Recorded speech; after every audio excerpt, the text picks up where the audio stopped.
Zavražděného Itala, propalestinského aktivistu, našli místní úřady v pásmu Gazy. Krátce před smrtí ho unesli stoupenci ještě extrémnějšího spolku než hnutí Hamas, které území ovládá.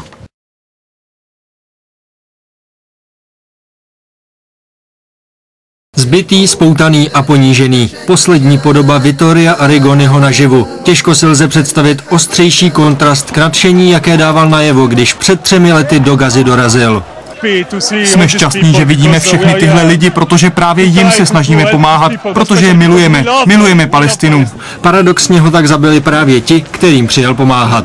Itala zabili salafisté, pro které je Hamas nedostatečně rázný v boji proti Izraeli a hlavně, kterým Hamas zadržel několik členů, včetně vůdce. Podle všeho Arrigoniho ani nechtěli za nikoho vyměnit. Vraždu plánovali dopředu jako pomstu. Nad jeho tělem našli společnou řeč i z nepřátelené palestinské frakce.